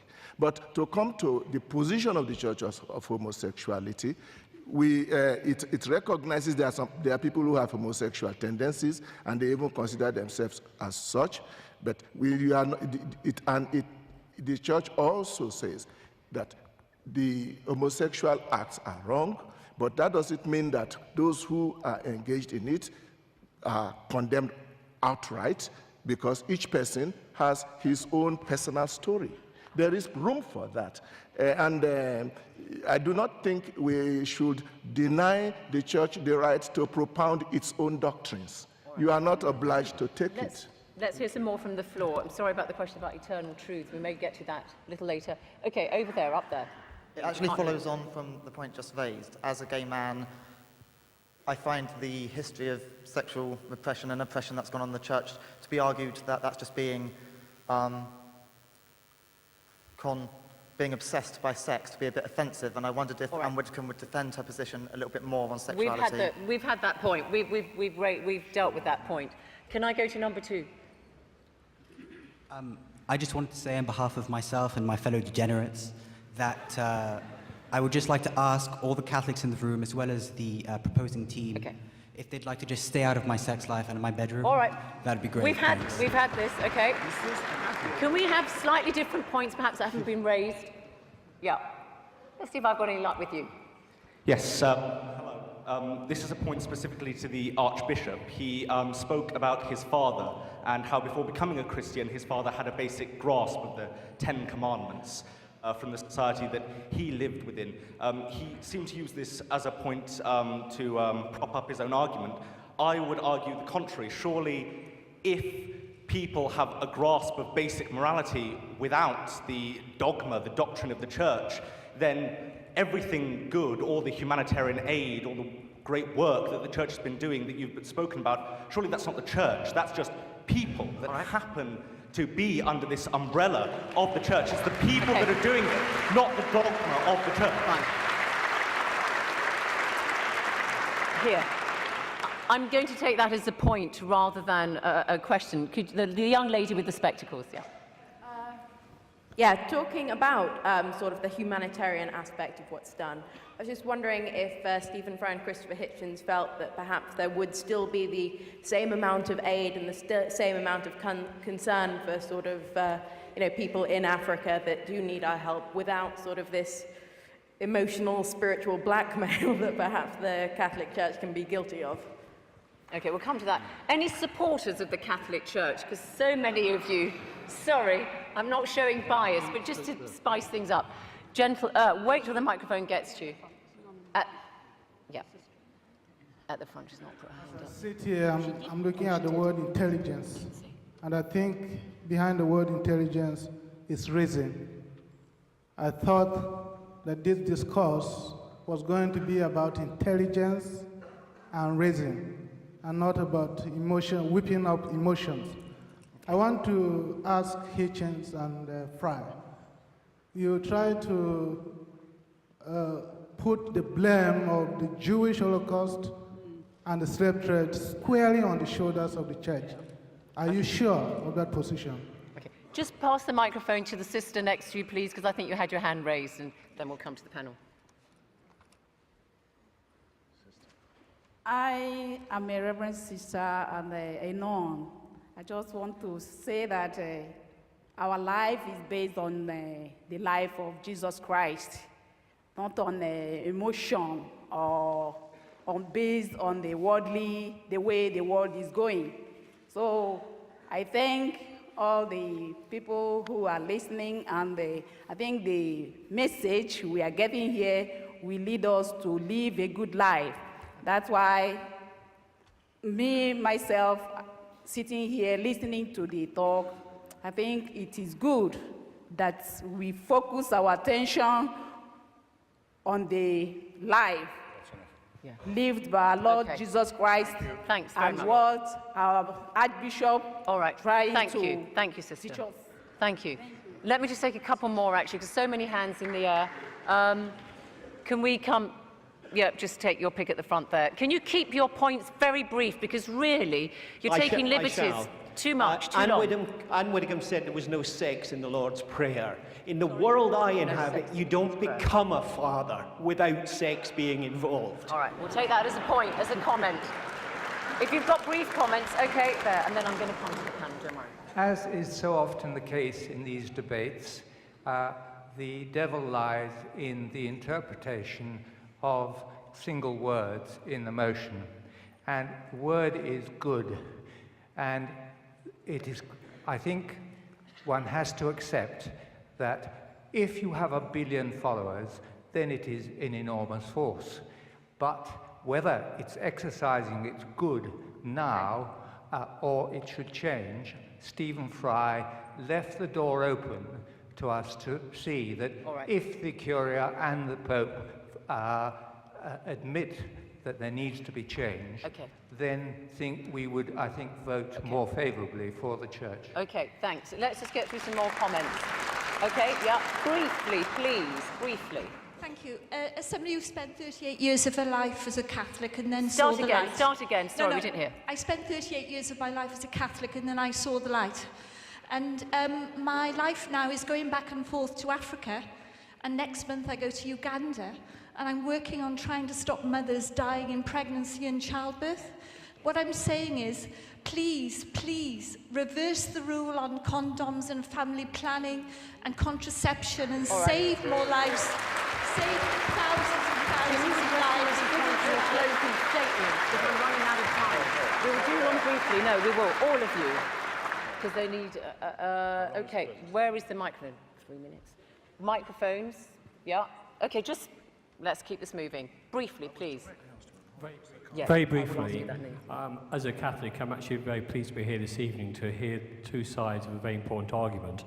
And the positive thing I take away is that the Catholic Church can take the opportunity to reflect upon these comments, and that we look for the future. And it's by actually accepting these comments and by looking for a way forward that the Church can actually grow and have a more important part of the world. All right, thank you. Up there, you're going to have to address all these points in your closing statement. Hello, this is a question for Stephen and Christopher. I'm really happy that Stephen's mentioned the Enlightenment and empiricism, which is something that I think can add a lot to human existence. I'm just wondering what your thoughts on the monopoly of a certain type of sensation that religion seems to have on the existence of God is obviously put down to a particular sensory experience, and also the further impingement religion is having upon empiricism, in particularly the United States, on things like intelligent design and these arguments. Thank you. Yeah, briefly. Okay, very, very quickly, like 15 seconds, everybody. Yeah. Where is the microphone? Just take it there. You don't have to stand in the middle. Just a question for the Archbishop. I'd like to know how you calculate the figure of how many Catholics there are in the world. I was baptised a Catholic. I'm now atheist. I presume it's done by baptism records, and I'm calculated as a Catholic. Okay. And why can I not now disassociate myself from the Church? All right. I'm sorry, everybody. Can't really take any more questions. Can't take any more questions from the floor, really. But panel, what I propose is this.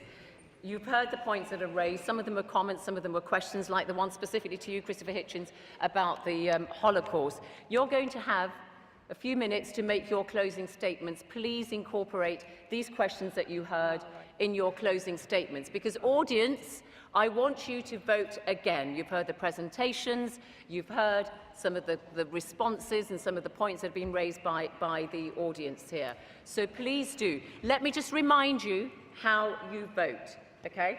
If you are for the motion that the Catholic Church is a force for good in the world, then just tear this off and put it in the box. If you're against the motion that the Catholic Church is a force for good, rip this up, take the bit that's against and put that's in the box. If you're still undecided, then just put the whole ticket into the box. That's how to vote.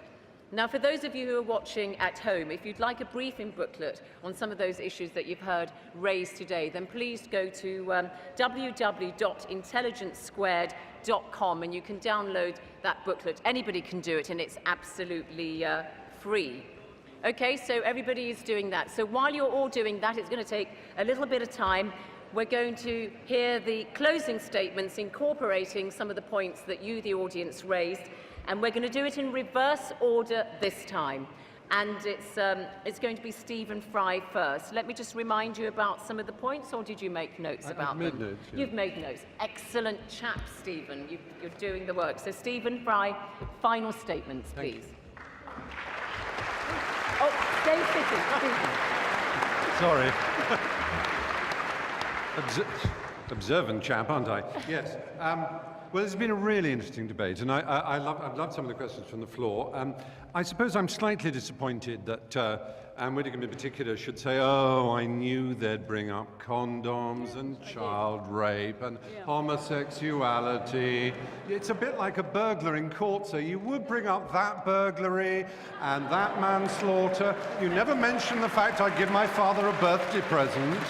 You know, it's, yes, are you getting the message? There is a reason we hammer home these issues, because they matter. They matter to people's hearts and souls. I make no apology to the lady who said this is supposed to be intelligence squared. Why are you being so emotional? We're talking about religion and souls here. I make no apology for being emotional about that subject. I make no apology for apparently not understanding the theology of Thomas Aquinas and Augustine of Hippo, or the Council of Trent, or various other extraordinary conventions that ruled on limbo. Don't tell me there's some magisterial and mystical reason behind limbo that I'm too stupid to understand. That's not good enough. It really isn't. As a rather more contemporary theologian, Bultmann, said, the problem with mysticism is it begins in mist and ends in schism. And It's terribly disappointing to hear that those who want to stand up for a church that is based on a founder who was put to death by capital punishment, who, for all we know from what he said, seemed to be very, very understanding, imaginative, pure, simple, remarkably intelligent in a Socratic kind of way. And he is represented by, really, I'm afraid, pretty low-rent intelligences and pretty low-rent imaginations. They are not connected at the moment, it seems to me, with the aspirations and desires of the human race. There's such an opportunity, owning 1 billion souls at baptism, that can never be unowned, to answer that lady's question, until she's excommunicated. So yes, you are counted. It's such an opportunity to do something remarkable to make this planet better. And it's an opportunity that is constantly and arrogantly being avoided, and I'm sorry for that. Okay, thank you.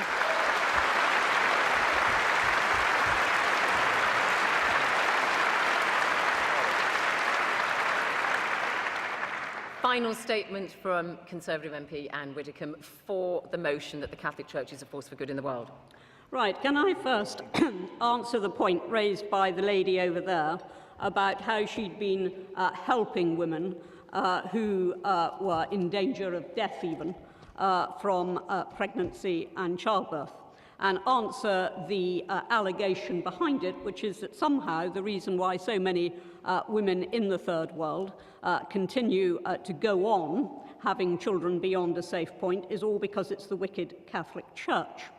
Let me point out the obvious, that if you're in a country where the mortality rate is extremely high, where you do not expect the majority of your children to survive into adulthood, and there is no convenient abbey field to nip to, the reason that you have children is for security in your old age.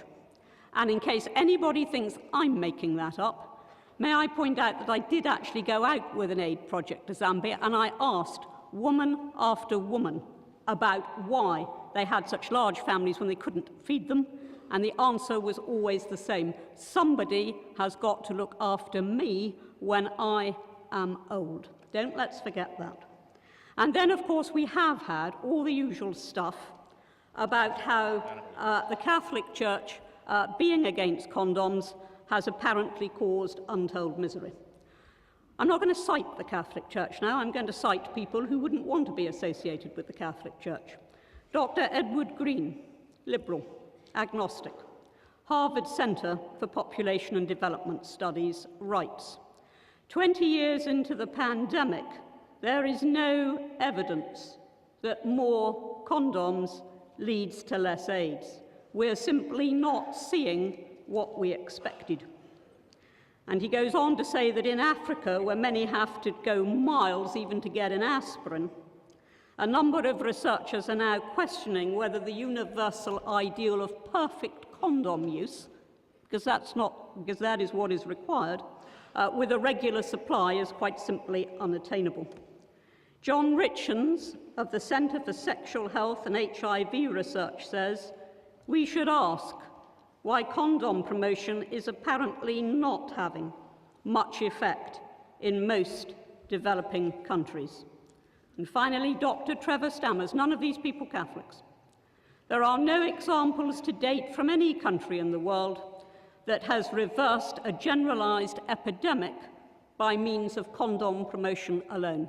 Now, if we are true to wanting to help people, if we are really true to it, then we should face up to that perhaps rather inconvenient fact that what was expected hasn't actually happened. I could go on, I could quote UNAIDS, I could quote the Wellcome Trust, research after research now suggesting that condoms actually are not the answer that they were once thought to be. And when I said that our opponents are obsessed with sex, I meant it in this way. The only nastiness tonight, and there's been virtually none, the only nastiness tonight came when Stephen Fry accused the Archbishop of being sexually dysfunctional, because he said that celibate priests and monks had no right to tell him what to do because they were, and I quote his words, sexually dysfunctional.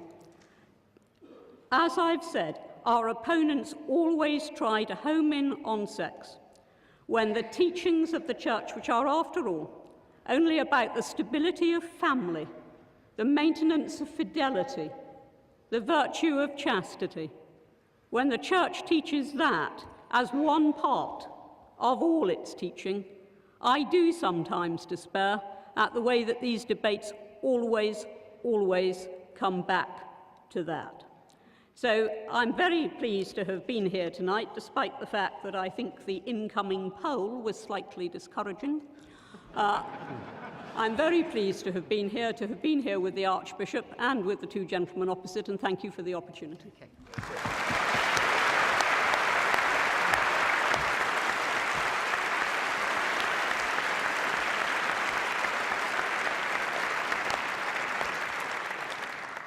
Against the motion, Christopher Hitchens. Those who ask confessions from other people should be willing to make one oneself. I am obsessed with sex. Ever since I discovered that my God-given male member was going to give me no peace, I decided to give it no rest in return. Seems fair to me. Now, two people asked me to be very quick and do world poverty and the Holocaust, and I'll do that. There is only one cure for world poverty that's ever been found or ever will be, and it's very simple. And it can be phrased very simply too. It's called the empowerment of women. Go to Bangladesh or Bolivia. I have to ask you to hold your applause, though I love you. Go to Bangladesh or Bolivia, give women control over their reproductive cycle, throw in a handful of corn if you can, make them not just the beasts of burden and the beasts of childbearing that they become, and the floor will rise, it just will. It never fails anywhere. Against this one solution, the Catholic Church has set its face. The efforts of the missionary church in the Third World mean more people die, not less. It's as simple as that. More famine, more disease, more ignorance, more random and avoidable death. To the Holocaust, sir, that the Church preached that the Jewish people were collectively responsible for the death of Christ until 1964, till nearly 20 years after the Nuremberg trials, may or may not have something to do with the availability of a reservoir of anti-Jewish hatred in countries like Poland, Spain, Italy, Germany, Austria, and elsewhere. I think it does have something to do with it, okay? The Ten Commandments, 3 of them are awe-inspiring. They're about being afraid of a totalitarian figure. 3 of them are ordinary morality. We know of no code of ethics ever found, and the Archbishop bears me out on this, that recommends murder, theft, or perjury. Putting adultery on the same level as that may not be morally advisable. Saying that covetousness should be considered in the same light as a crime, in other words, a thought crime. You're condemned now for something you're thinking, and it may be something that leads you to enterprise and emulation. That's forbidden too. That's very, very iffy, it seems to me, and there's a very iffy part of it which lumps those you mustn't covet in with the animals and the chattels and your property, and those who it lumps in are your womenfolk. And do you seriously expect to be taken seriously if you say that that commandment that does reduce women to beasts of burden and childbearers and chattel has nothing to do with the appalling position of women, not just in poorer societies, but in ours as well? Again, for shame if you can feel it. Now, unanswered questions. Amazing. I asked, where is Cardinal Law, Bernard Law, and why? I have an authority here. He ducks the question. Anne Widdecombe, sorry, I've got one more thing to say about that. He also says that the Church advises against homosexuality. It teaches against it. No, it doesn't. Any more than it teaches against divorce or contraception. Where it can, it bans these things and punishes them and writes them into the criminal code. If all you were doing, sir, ma'am, were offering advice, we could probably be fine with it. No one, though they were asked repeatedly, would say whether they thought Stephen Fry, my friend, was in a state of mortal sin or not. They wouldn't tell you. Something about the question brought out their inner coward. Well, I say that homosexuality is not just a form of sex, it's a form of love, and it deserves our respect for that reason. That when my children were young, I'd have been proud to have Stephen as their babysitter, and I'd told them they were lucky. And if anyone came to my door as a babysitter wearing holy orders, I'd call first a cab and then the police.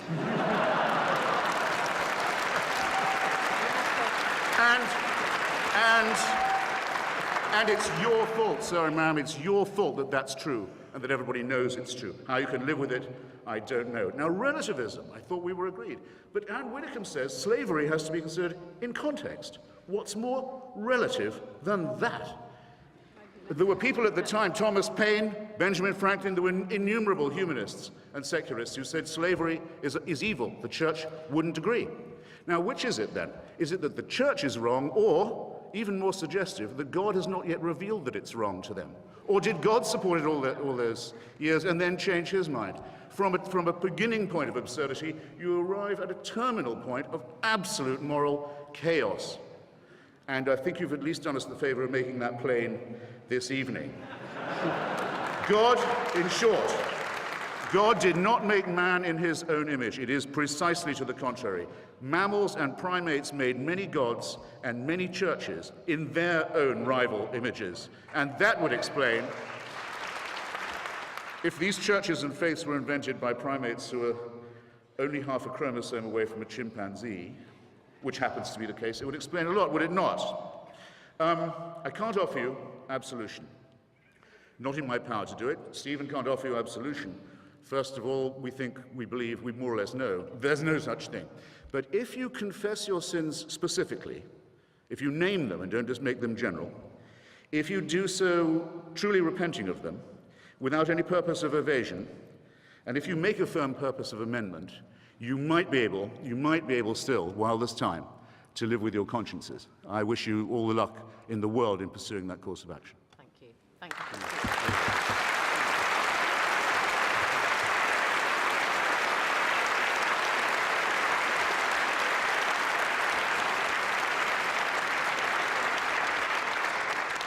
Final statement from our final speaker, Archbishop of Abuja, John Onaiken. You've got to make your final pitch now to the audience. Thank you very much.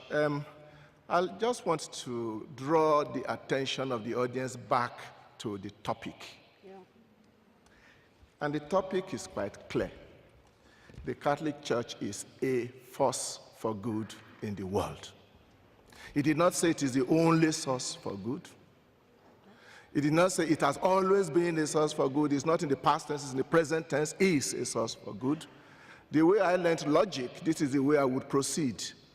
Which is why when we are being brought back to all the evils in the past, I kept asking myself, are my friends digging into all those because they really have no proper argument to say against the motion? Because from all they have said, I still have not seen how they have in any way shown that the Catholic Church is not a force for good in the world. There are other people, of course, who are forces for good in the world. We are just one of them, and I still believe that so we are. And I just want to bring that to the attention of this body, if at all it is possible, because from what I'm saying, probably many are not really listening in that direction. But also what worries me a bit is the way the Catholic Church has been described from across this table. Mrs. Wetherman already mentioned a few cases where there have been a clear caricature of both the Catholic Church and its position. If it is a caricature, sometimes caricatures are very funny and they are quite entertaining, but I do not think we are here about entertainment.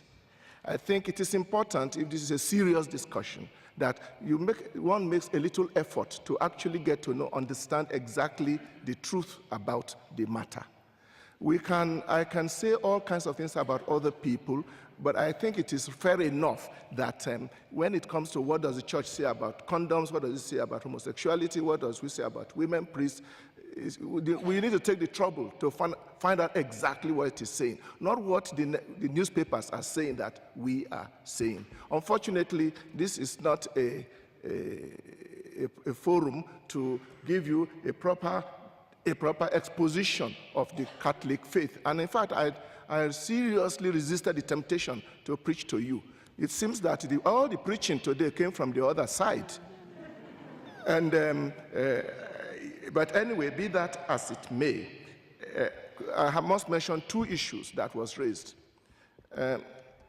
We have been told that the whole genocide in Rwanda is a fault of the Catholic Church because the Rwandans are practically all Muslims. If there's going to be a genocide, it has to be done by somebody. They happen to be Muslims. In any case, that a bishop was accused. Yes, a bishop was accused, but the bishop was discharged and acquitted because he was falsely accused. When he was accused, all the world media were there because this was great news. A bishop accused of genocide. The day he was discharged and acquitted, they were not interested. Nobody was interested to hear that Bishop Augustine Misago has been discharged and acquitted because he was accused on false, trumped-up charges.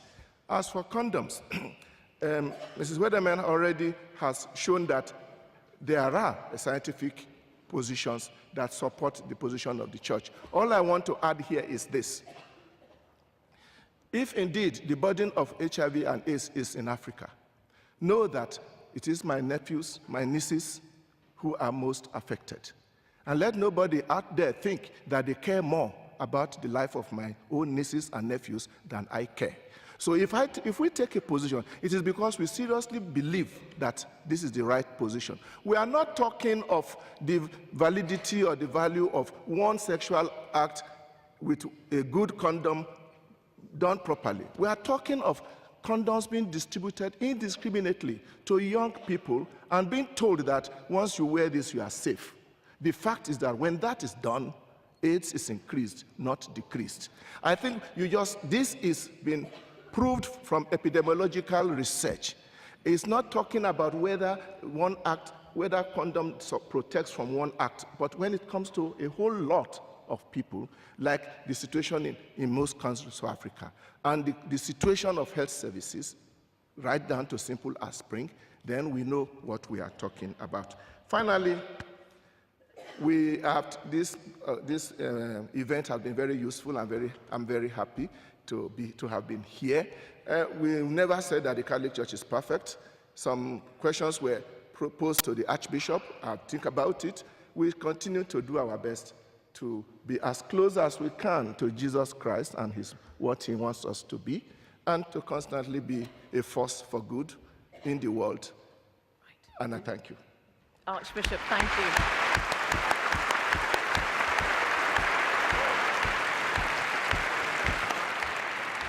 Audience, you've all voted again. Now, the moment of truth panel. Let me remind everybody that before the debate, when everybody came in, this is how you voted. For the motion that the Catholic Church is a force for good in the world, 678. Against the motion, 1,102. And the undecideds, the don't knows, were 346. This is how you voted subsequently. For the motion that the Catholic Church is a force for good, from 678, it's gone to 268.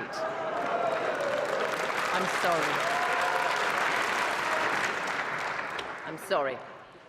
Against the motion, it's now 1,876.